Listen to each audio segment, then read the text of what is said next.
Stirring the Creo brew with the huge chopsticks of truth using the vortex method, the only true way to optimize the taste of your Creo brew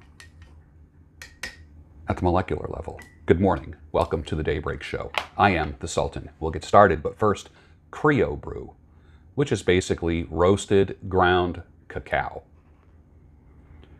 The active ingredient is theobromine, which is less jittery than caffeine, a slower burn, no highs, no crashes, nothing like that. And during the month of July, I am using different coffee alternatives between this, the mushroom cacao, and the mud water, which I will also put a link for down below. Let's try this.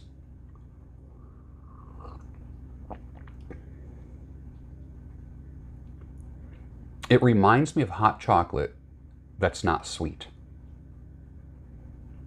and not creamy. It doesn't have that fake creamy stuff in it. It's like dark chocolate, you know, like the 70% cacao dark chocolate, you know, what is the brand of dark chocolate that everybody gets, those big bars of dark chocolate. This is 100% cacao. So it has a lot of health benefits as well. You have to get used to it. Remember the first time you found your mother's baking chocolate in the cabinet and you thought it was like a Hershey bar, and you took like a little piece of it and you ate it and you were like, ugh. When you're a kid, you're so used to like Hershey's Kisses and chocolate that when you try pure cacao, it literally almost repulses you because you're so hooked on the sugar. But if you truly like the taste of chocolate, this is for you. Creo brew. Try it. It's not for everybody, but I think everybody should try it at least once. The summer shred is going extremely well, and as planned, I will continue it through August, and I will remain carnivore in July and mostly meat in August. It's been real good health-wise for me. It just feels great. Is it sustainable? I think it like the mostly meat part is. Pure carnivore, I can't do it.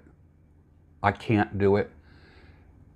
But I think if you try it for a month, you're going to see results that you've never seen from any other eating style. Notice I said eating style and not diet. This is not a diet. People call it the carnivore diet. Get that out of your head. It's an eating style. I rode this Vespa to many bike nights after I discovered Vespas. And I had a lot of scooters in my lifetime. Many bikers at bike nights didn't know what to say to me. Sometimes I would just throw the keys at them and say, here, take it for a spin. I would do that. Didn't matter if I was on a motorcycle or a scooter or whatever. I was very liberal with the keys. They always came back with what we call in the scooter community as the scooter grin. Always. Now, maybe they didn't run out and buy a Vespa or buy a scooter, but one thing is for sure, it lightened up their attitudes about motor scooters, because they all said, that was fun. Just something to think about. I am the son of a U.S. Marine. I grew up with Marines.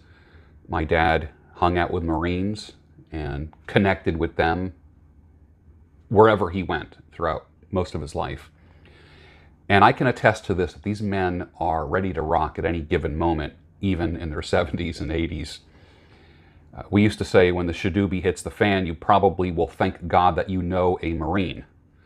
That being said, when I talk to former military people now, they tell me that they don't recommend it as a career pursuit, or they don't recommend joining the military, because it's not the same since wokeness has permeated the military. Do you believe this is true? And put your answer down below. I'd like to see that. Doo-wop music, one of the oddest little eras in music history, but odd in a good way. As an all-music fan, I like all music. Some people say, well, I thought you said you didn't like rap. I don't. It's not music, my opinion. But as an all-music fan, this music plays in my head long after I turn it off. I've listened consistently now to doo-wop music for 6 years. 6 years. The only thing that comes to mind is vocal percussion, but not in a beatbox kind of way. Like, no one really thinks of the musical score of doo-wop music. They think of vocals. It's very vocal-centric. It was a memorable bridge from post-war standards, Cole Porter. So between that and then kind of like the British invasion and quote-unquote rock and roll, it was a good bridge. Black groups shined like the sun, and they lay the foundation for every single R&B and soul group that you know now. Teen heartbreak songs were at their peak. There was something about this unique little 1956 to 1961 music bubble, and then it disappeared. But I will agree with many that it's probably one of the greatest eras in music history. Nothing could get you out of your chair dancing on the dance floor like doo-wop. Nothing. When Motown got stronger in the early to mid 60s, the Motown sound, that kind of grabbed the baton and ran with it as far as the music that gets people up. For instance, now, if you go to a bar and there's a band playing, everything is cool, the band's playing, it becomes background music, but as soon as they play any Motown, the dance floor fills up. It doesn't matter, all ages. Motown made you move, in the same way doo-wop made you move. But as odd as doo-wop was, it was something you can dance to. But check this out. Slow dance. Heart-to-heart dancing. Literally, two hearts touching. It exposed your heart. And as I like to say, when two hearts meet, shaboom. And for those that are doo-wop fans, you know some of the sounds in doo-wop. Like shaboom was a popular term. As much as I love rock and roll, and I do, as much as I love the Seattle sound, and I do, a lot of it was about angst and catharsis. However, doo-wop appeals to the lover that resides in everybody, the hopeful lover. Blue Moon, Earth Angel, Teenager in Love, Tears on My Pillow, anything Sam Cooke. Anything Sam Cooke. Life Would Be a Dream, Lollipop, Mr. Sandman, shaboom. Doo-wop music. Check it out on the Pandora channel. And just listen to it nonstop. And tell me what you think. I happen to love it. It is my parents' music. And I love it. And you might too. It's not for everybody, but give it a try. If you have a Pandora or Spotify, just search for doo-wop. D-O-O-W-O-P. Doo-wop. World War Z. Man, those were some fast zombies, weren't they? I guess that old school slow zombie was a thing of the past. When I first saw World War Z, I was like, what? I'm not even sure I could outrun these things. Great makeup, good special effects. The whole twitchy, jerky, spastic thing was pretty darn scary. It was kind of like Linda Blair in The Exorcist meets The Ring, meets Guillermo del Toro, meets Species, meets Mama. But I have to admit, even though I still occasionally catch a zombie flick, I do miss the good old-fashioned slow zombies. One leads, one follows, but both serve. Both advise, both reinforce, and both work. I have been one and I've been two, and I can tell you that two are better than one. It's just that when two break up, it makes the two thing hurt. The memories of two becoming one really hurt, and they stay with you for a long time. However, my contentment or discontent as a one carries over to the two part. If you are not completely 100% complete, That's kind of redundant, isn't it? Completely 100% complete. You're not going to be content as two. Contentment, I believe, comes from being complete with God, being at peace with God, not another flawed human being. You don't become complete by hitching your wagon to another flawed human being. Two flawed human beings without God stand little chance, I didn't say no chance, little chance of weathering storms. Some can, but it's rare. That two-ness is intimately connected with people's Christ-likeness, which is a servant model. This is why divorce is such a glitch on the timeline of most people's spiritual lives. And recovery from that glitch is harder for some people than others. And it puts some people into a tailspin that is really hard to get out of. I was asked to portray a doctor in a TV commercial. Some of you know I will do that part-time. I have a couple agents that like my look, and they submit me for various magazine ads, you know, that kind of thing. Internet ads, TV commercials, this kind of stuff. And there was a doctor role that just came up yesterday. This was the email. Hi, George. I hope all is good with you. I submitted you for a project, and I hate to ask. However, waiting to see if selected to audition, they are asking if all acting talent had vaccines. Client requested that all actors be fully vaccinated in order to be chosen. If booked July 27th through the 28th, must live within 2 hours of Philadelphia. I thought that was interesting. No shot, no work. What are your thoughts about that? Put your answer down below. Did you get my weight loss email? I'm not sending it out again. It went out last night at 8:15, so it's probably in your spam box if you didn't get it. If you didn't sign up for my emails yet at georgebruno.com, I don't know what to tell you, but my emails are on fire right now. It's probably one of the best self-development emails you're going to get, and I send them out on a regular basis. georgebruno.com. Sign up for my email. I recently saw the movie Wander with Tommy Lee Jones and Aaron Eckhart and Heather Graham. It was actually nice to see Heather Graham. I haven't seen her since Boogie Nights or something like that. And man, she still looks beautiful. And when was Boogie Nights? 20 years ago? This woman has aged very well. But I love it. I love movies where there's a conspiracy theorist doing a podcast. He's got his headphones on. He's talking about, you know, aliens and UFOs and government conspiracies. And they all think he's crazy and they gaslight the hell out of him.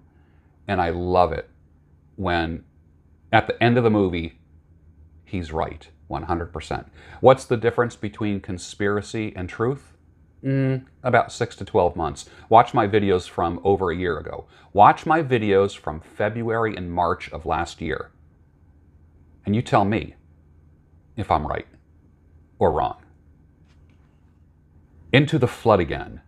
Same old trip it was back then. Alice in Chains, 1992. Can you believe that that's almost, what? Almost 30 years ago? Is that right? Yeah, almost 30 years ago. Holy cow. Where did the time go? It's later than you think. The father of detective noir novels, pulp fiction type of work, Raymond Chandler, says there is no trap so deadly as the trap you set for yourself. Think on that for a little bit. A lot of people ask me, what is my favorite coffee brand?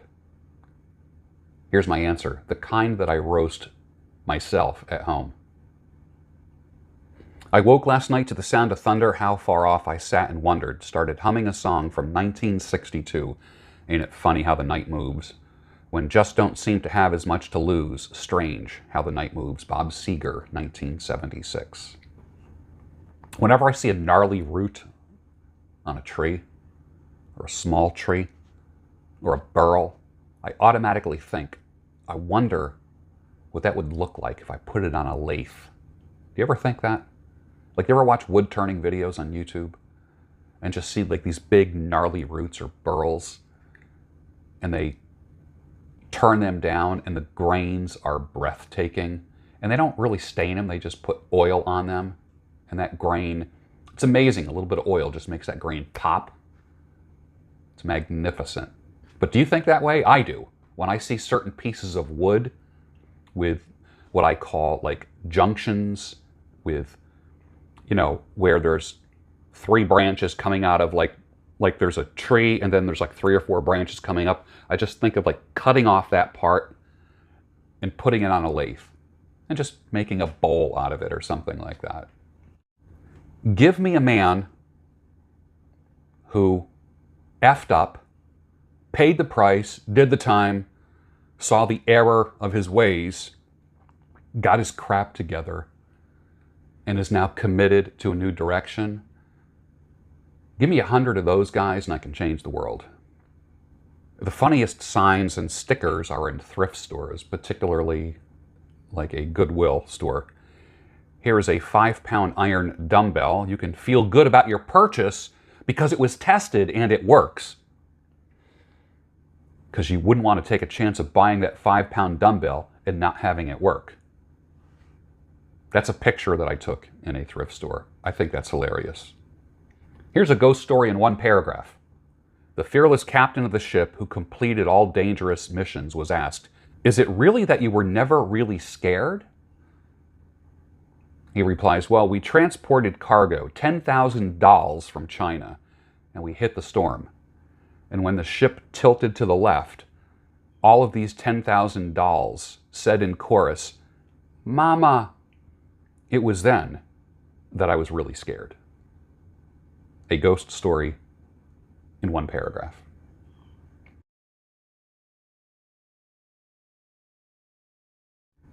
I asked this question on my social media and in the community section of my YouTube channel. Did he or didn't he die? Put your answer down below. And why do you think he did? Why do you think he didn't? Coming from a movie lovers and cinematographers angle, and being a film minor in school, I thought the ending was absolutely brilliant. I thought it was I hated it when it first happened, and then I just saw the brilliance after that. Brilliant. What do you think? Put your answer down below.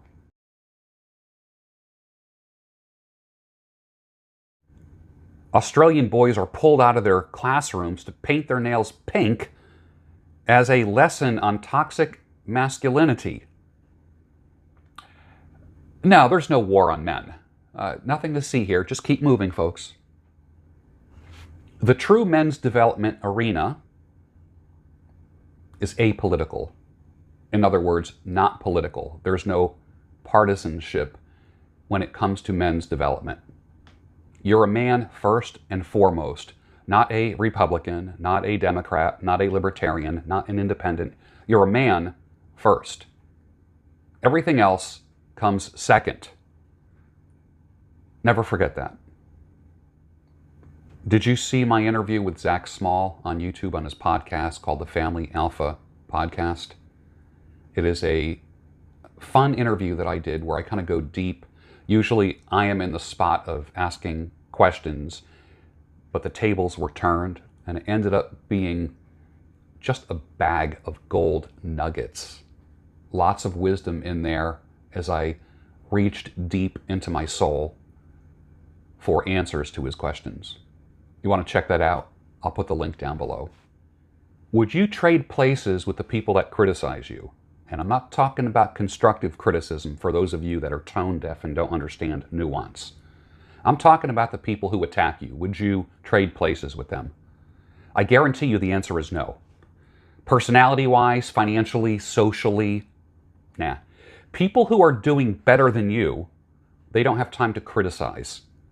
They're too busy building their brand, building their business, building themselves. You never build yourself by tearing others down. Never. You never build your business by tearing others down, ever. Criticism equals desperation.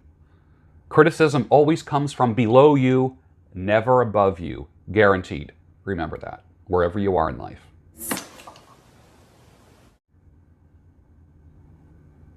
And you'll be fine. Have you ever heard of old man strength? It's a concept that it's true. Some people think it's just a myth.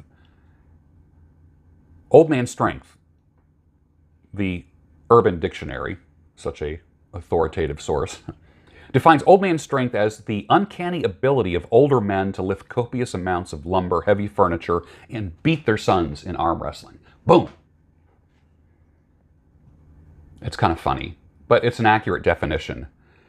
Oftentimes it seems like older men, you might figure would be well on their way to old guy status. They possess impressive, almost inhuman strength. I'm not finding that at the yellow and purple gym, but I'm finding that at the bodybuilding gym, where there's a lot of young guys pumping up, and there's a lot of old guys that are exhibiting strength and fitness beyond my wildest imaginations and motivating the daylights out of me. It's pretty cool. You become like the people who you hang out with, period. If you hang out with cynics, you become cynical. If you hang out with angry people, you become angry. It's so true. You become the average. I don't know about this like exact fact. The average of the 5 people who you hang out with the most. I would tend to say that you probably spend more time watching videos than spending time with other men. So let me kind of rephrase that. You become the average of the videos that you watch. If you watch shit-posting critical videos, you become a shit-posting critical person. If you watch videos where people are achieving, are interested in high performance, are actually performing higher at themselves, guess what happens? You elevate yourself. Fact. And with that, finish your coffee. Or should I say, finish your Creo brew or mud water, your coffee alternative. And I'll see you next Friday, next week, on the Daybreak Show, your home of sanity, clarity, and reason. Pretty soon, I'm going to be on a couple other channels where I'll be doing the Daybreak Show daily again. Your daily dose of sanity, clarity, and reason. As I like to say, I am the IV drip of motivation. I'm certainly not a fire hose, but if you watch me over a long period of time, your sanity, clarity, and reason will increase. Cheers, my friend.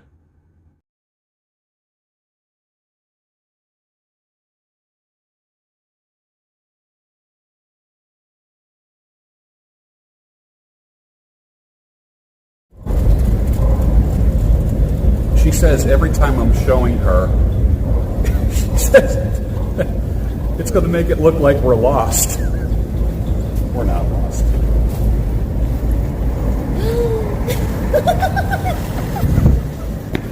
What? What? Well, just look where we are back.